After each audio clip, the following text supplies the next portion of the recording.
बिस्मिल्लाहिर्रहमानिर्रहीम।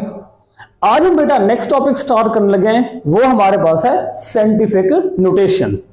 Scientific notation का दूसरा नेम है स्टैंडर्ड नोटेशंस। बेटा हम इसकी सबसे पहले डेफिनेशन देखते हैं कि साइंटिफिक नोटेशंस होती क्या है।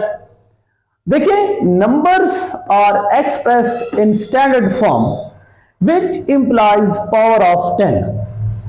नंबर बेटा जिनको हम ज़हर करते हैं स्टैंडर्ड फॉर्म में, और उन्हीं नंबर को जब 10 की पावर की सूरत में लिखा जाता है तो उसे क्या कहा जाता है? साइंटिफिक नोटेशंस कहा जाता है। ठीक है बेटे, साइंटिफिक नोटेशन के अंदर बेटा एक इंपॉर्टेंट चीज है जिसको आपने अपने माइंड में रखना है, वो क्या है? Only one non zero digit left of decimal. Decimal के लेफ्ट साइड पे हर हाल में एक नॉन जीरो डिजिट का होना जरूरी है। ठीक है बेटा, ये खास इंपॉर्टेंट पॉइंट है, तो आप इसको माइंड में रखिएगा। तो हम इस साइंटिफिक नोटेशन के कुछ एग्जांपल देखते हैं कि क्या है हमारे पास। लेट करें बेटा आपके पास एक नंबर है 1345.9। ये आपको एक नंबर दिया जा रहा है। अब आपने इस नंबर को किसकी सूरत में लिखना है? 10 की पावर की सूरत में लिखना है। तो बेटा जब भी आपका पॉइंट राइट से लेफ्ट की तरफ जाएगा तो पावर क्या होनी चाहिए? प्लस होनी चाहिए। जैसा कि मैं यहां पे लेके जाता हूं, मैंने कितना डिजिट्स मूव करवाया? ओनली वन डिजिट, तो यहां पे क्या होगा? 10 की पावर 1। फिर मैंने इसको मजीद मूव करवाया, कितना मूव करवाया? 2 डिजिट्स, 10 की पावर 2। यहां पे मूव करवाया तो यहां पे कितना हो गया? 10 की पावर 3। अब मैं मजीद आगे जा सकता हूं? नहीं जा सकता, क्योंकि हमने कहा हुआ है कि पॉइंट से लेफ्ट साइड के ऊपर एक नॉन डिजिट का होना जरूरी है। तो फिर बेटा मैं इसको क्या, इसकी साइंटिफिक नोटेशन हमारे पास क्या बन जाएगी? 1.345 मल्टीप्लाइड बाई 10 की पावर 3।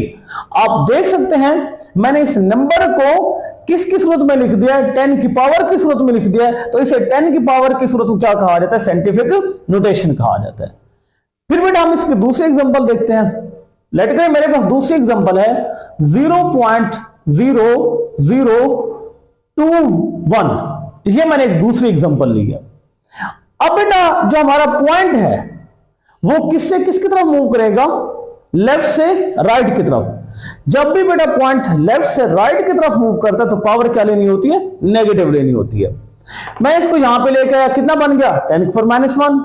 यहां पे 10 की पावर -2, यहां पे 10 की पावर -3। अब मैं आगे जा सकता हूं? नहीं जा सकता। हमने क्या कहा हुआ है कि डेसिमल के लेफ्ट पे कितने डिजिट्स होने चाहिए? Only 1 digit. तो मेरे पास बेटा क्या बन जाएगा इसकी साइंटिफिक नोटेशन? 2.1 मल्टीप्लाइड बाई 10 की पावर -3।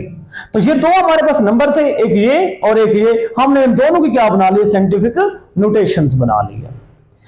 अब बेटा नेक्स्ट हम देखते हैं क्या 1 की साइंटिफिक नोटेशन हो सकती है? ये मैंने लिखा 1। क्या इसकी साइंटिफिक नोटेशन हो सकती है? जी बिल्कुल हो सकती है। अगर मैं इसको यूं लिख दूं 1 मल्टीप्लाइड बाई 10 की पावर 0, तो आप देख सकते हैं 10 की पावर 0 किसके बराबर होता है? 1 के बराबर। 1 को जब 1 से मल्टीप्लाई करवाएंगे तो वही क्या आ जाएगा? 1 आ जाएगा। इसका मतलब है 1 की भी साइंटिफिक नोटेशन हो सकती है। ठीक है बेटा, तो ये था हमारे पास साइंटिफिक नोटेशंस। नेक्स्ट बेटा टॉपिक हमारे पास है कन्वेंशन फॉर इंडिकेटिंग यूनिट्स। जब बेटा हम कन्वेंशन फॉर इंडिकेटिंग यूनिट्स की बात कर रहे हैं तो हम उसके सबसे पहले रूल्स की बात करते हैं। वो क्या है? Full name of unit does not begin with a capital letter even if named after a scientist. जब भी बेटा आप फुल नेम लिख रहे हैं तो आप उसको कैपिटल लेटर से स्टार्ट नहीं कर सकते। हत्ता कि उसने कंडीशन में लगा दिया। कौन सी कंडीशन लगाई है? Even a name of scientist, चाहे किसी साइंटिस्ट का नाम ही क्यों ना हो। जैसे बेटे अब अगर मैं बात करूं किस चीज की? फोर्स की बात करूं तो फोर्स का यूनिट क्या होता है? न्यूटन होता है। तो हमने क्या कहा हुआ है? न्यूटन किसका नेम है? साइंटिस्ट नेम है। अगर आप इसको यूनिट के तौर पर इस्तेमाल करें और मुकम्मल लिखना चाहते हैं तो इसका पहला लेटर कैपिटल नहीं होना चाहिए। तो मुझे बताइए, ये भी न्यूटन लिखा हुआ है, ये भी न्यूटन लिखा हुआ है, तो इनमें दोनों में से कौन सा ठीक है? ये वाला ठीक है। क्यों? क्योंकि इसका पहला लेटर कैपिटल नहीं है। इसका पहला लेटर क्या है? कैपिटल है। तो रूल्स क्या कहता है? पहला लेटर कैपिटल नहीं होना चाहिए। तो इस वजह से ये बेटा हमारे पास रॉन्ग है और ये हमारे पास क्या है? राइट है। फिर हम बेटा दूसरे पॉइंट्स की तरफ जाते हैं। दूसरा पॉइंट क्या है? Symbol of a unit name after a scientist has initial capital letter. अगर आप किसी साइंटिस्ट नेम को यूनिट के तौर पर इस्तेमाल कर रहे हैं, आप उसको सिंबल से जाहिर करना चाहते हैं, तो जब आप सिंबल से जाहिर कर रहे हैं तो उसका पहला लेटर क्या होना चाहिए? कैपिटल होना चाहिए। जैसे बेटे अभी हमने कहा है फोर्स का यूनिट क्या है? न्यूटन है। न्यूटन किसका नेम है? साइंटिस्ट नेम है। अगर आप इसको सिंबल से जाहिर करना चाहते हैं तो आप इसको किस तरह से जाहिर करेंगे? क्या स्मॉल एन लिखेंगे या फिर कैपिटल एन लिखेंगे? तो इन दोनों में से कौन सा ठीक है? ये बेटा हमारे पास ठीक है और ये हमारे पास क्या है? गलत है। यानी कि जब आप सिंबल से जाहिर कर रहे हैं तो उसका पहला लेटर क्या होना चाहिए? कैपिटल होना चाहिए। ओके बेटे, तीसरे रूल की हम बात करते हैं जो कि प्रीफिक्स के बारे में है। Prefix should be written before unit without any space. यानी कि जब भी बेटा आप प्रीफिक्स की बात करेंगे, प्रीफिक्स को सबसे पहली बात यूनिट से पहले लिखना है। किससे पहले लिखना है? यूनिट से पहले लिखना है। दूसरी बात क्या है कि यूनिट और प्रीफिक्स के दरमियान में किसी किस्म की स्पेस भी नहीं होनी चाहिए। जैसे बेटा मैंने एक एग्जांपल आपको दी हुई है, 1 मल्टीप्लाई बाई 10⁻³ मीटर। अब ये जो 1 मल्टीप्लाई बाई 10⁻³ है, ये हमारे पास क्या है? प्रीफिक्स है, और ये m हमारे पास क्या है? यूनिट है। तो आप देख सकते हैं हमने प्रीफिक्स को कहां पे लिख दिया? यूनिट से पहले लिख दिया। अगर आप एक और चीज देखें, ये जो 1 मल्टीप्लाई 10⁻³ है, तो ये किसके बराबर है? मिली के बराबर है। 1 मिली किसके बराबर होता है? 10⁻³ के बराबर नहीं होता। तो मैंने क्या कर दिया? 1 मल्टीप्लाई बाई 10⁻³ की जगह पे किसको पुट कर दिया? 1 मिली को पुट कर दिया। तो फिर भी आप देख सकते हैं 1 मिली यहां पे हमारे पास क्या है? प्रीफिक्स है, और m हमारे पास क्या है? यूनिट है। इसका मतलब है प्रीफिक्स को हमने यूनिट से क्या लिखा हुआ है? पहले लिखा हुआ है, और दोनों के दरमियान में किसी किस्म की स्पेस भी नहीं है। अगर आप इसको यूं लिखेंगे 1 मिली मीटर, आप देख सकते हैं मिली और मीटर में कितना स्पेस आ चुकी है। हमने क्या कहा? जब भी किसी में स्पेस आ जाए तो वो क्या हो जाता है? गलत हो जाता है। तो जब भी बेटा आप प्रीफिक्स की बात करेंगे, एक तो आपने प्रीफिक्स को यूनिट से पहले लिखना है, दूसरी बात क्या है? इन दोनों के दरमियान में स्पेस भी नहीं होनी चाहिए। तो आइए हम नेक्स्ट पॉइंट डिस्कस करते हैं, कंबिनेशन ऑफ बेस यूनिट। जब भी बेटा आप किसकी बात करें? बेस यूनिट के कंबिनेशन की बात करें, is written with 1 each space apart. जब भी बेटे बेस यूनिट के कंबिनेशन की बात करेंगे तो उन यूनिट्स के दरमियान में हर हाल में क्या होनी चाहिए? स्पेस होनी चाहिए। जैसे बेटा मैं वर्क की बात करता हूं, देखिए वर्क का फार्मूला क्या होता है? W = FD। F हमारे पास क्या? फोर्स। D हमारे पास क्या है? डिस्प्लेसमेंट। फोर्स का यूनिट क्या होता है? न्यूटन। डिस्प्लेसमेंट का यूनिट क्या होता है? मीटर। तो आप देख सकते हैं कितने यूनिट्स कॉम्बिनेशन आ चुका है? 2 यूनिट का। तो हम इस न्यूटन मीटर को सिंबल में से तो जाहिर कर सकते हैं ना। न्यूटन की जगह पे मैंने क्या लिख दिया? Capital N। मीटर की जगह पे क्या आ गया? M आ गया। तो इन दोनों के दरमियान में हर हाल में स्पेस का होना जरूरी है। अगर आप यहां पे स्पेस नहीं देंगे तो ये क्या समझा जाएगा? गलत समझा जाएगा। जैसा कि अगर मैं इसको यूं लिख दूं न्यूटन मीटर, आप देख सकते हैं इनके दरमियान में आपको स्पेस नजर नहीं आ रही, तो इसका मतलब ये हमारे पास क्या है? गलत है। तो जब भी बेटा आप बेस यूनिट के कॉम्बिनेशन की बात करें तो उनमें हर हाल में स्पेस का होना जरूरी है। तो नेक्स्ट बेटा पॉइंट हम देखते हैं। नेक्स्ट पॉइंट हमारे पास क्या है?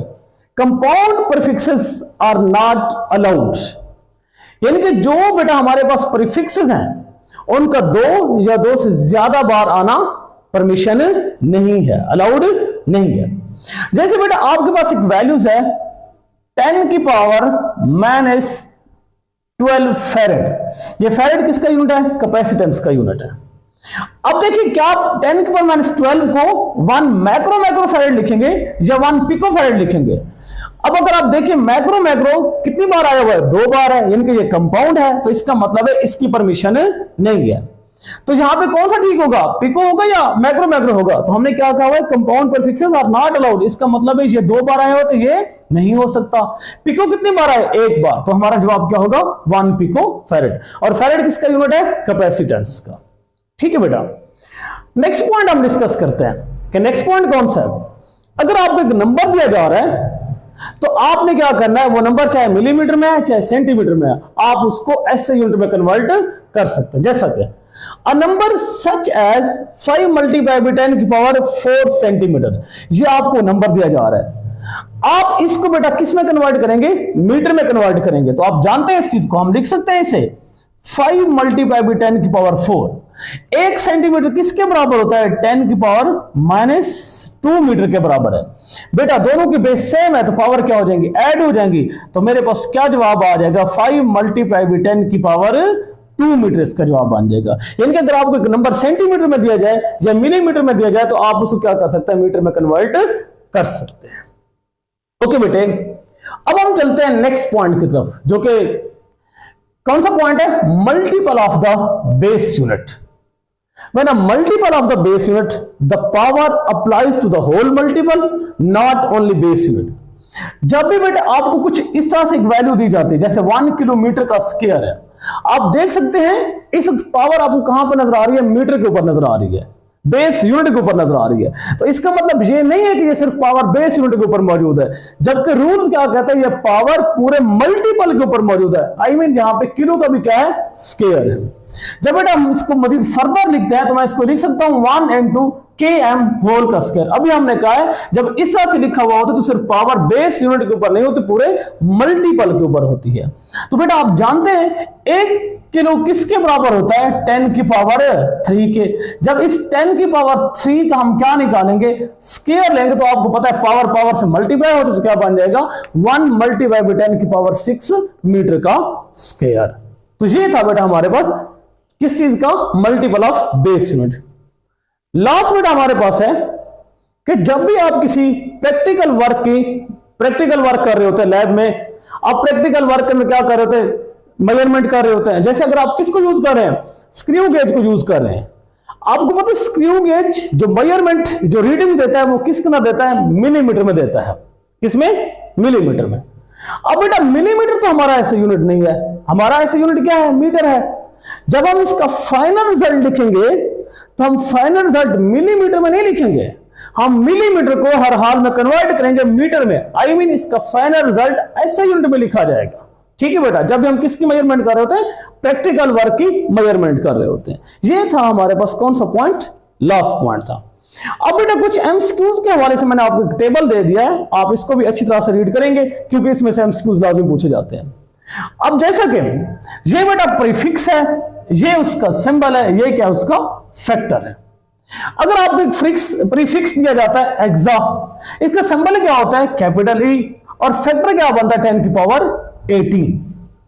फिर इसी तरह से पीटा, जिसका सिंबल क्या है बेटा? पी, और उसका फैक्टर क्या बनता है? 10 की पावर 15। टेरा, जिसका बेटा प्रीफिक्स क्या हमारे पास? टेरा है, जिसका सिंबल क्या है? कैपिटल टी, और उसका फैक्टर क्या बनता है? 10 की पावर +12। इसी से बेटा नेक्स्ट हम बात करते हैं गीगा, जिसके सिंबल क्या है? कैपिटल जी, और इसका जो फैक्टर बनता है वो कितना बनता है? 10 की पावर 9 बनता है। इसी से नेक्स्ट बेटा हमारे पास क्या है? मेगा, जिसका सिंबल क्या है? कैपिटल एम, इसका जो फैक्टर बनता है वो कितना होता है? 10 की पावर 6 होता है। इसी से नेक्स्ट बेटा हमारे पास किलो, एक जिसका सिंबल क्या है? के, और उसका फैक्टर क्या बनता है? 10 की पावर 3।